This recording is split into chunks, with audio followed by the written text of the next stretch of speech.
Telugu taste బడ్స్కి స్వాగతం. ఈరోజు మనం కందిపప్పు కొబ్బరి పచ్చడి ఎలా చేసుకోవాలో నేర్చుకుందాం.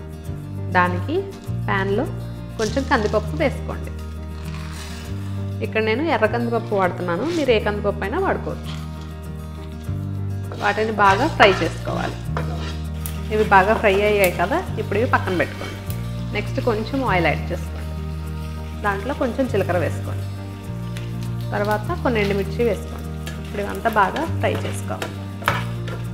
ఎండుమిర్చి బాగా ఫ్రై అయ్యాయి కదా, ఇప్పుడు ఇంకా స్టవ్ ఆఫ్ చేసుకొని చల్లారబెట్టుకోండి. తర్వాత మిక్సీ తీసుకొని మనం ఫ్రై చేసుకున్న కందిపప్పు వేసుకోండి. ఇప్పుడు వాటిని కొంచెం గ్రైండ్ చేసుకోవాలి.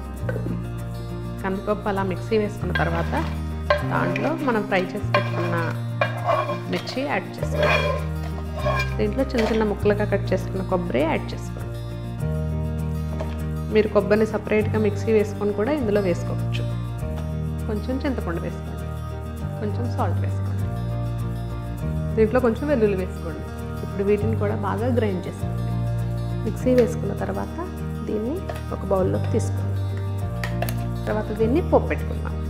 పోపుకి వేరొక బౌల్ తీసుకొని అందులో కొంచెం ఆయిల్ యాడ్ చేసుకోండి. ఆయిల్ వేడెక్కాక ఎండుమిర్చి కట్ చేసుకొని వేసుకోవాలి. కొంచెం తిరుమల కూడా వేసుకోండి, కొంచెం కరివేపాకు కూడా వేసుకోండి. పోపు బాగా వేగిన తర్వాత దాన్ని చట్నీలో యాడ్ చేసుకోండి. అంతే, మన కందిపప్పు కొబ్బరి చట్నీ రెడీ. మరిన్ని వంటల కోసం, వాటి తయారీ విధానాల కోసం please subscribe to Telugu taste buds.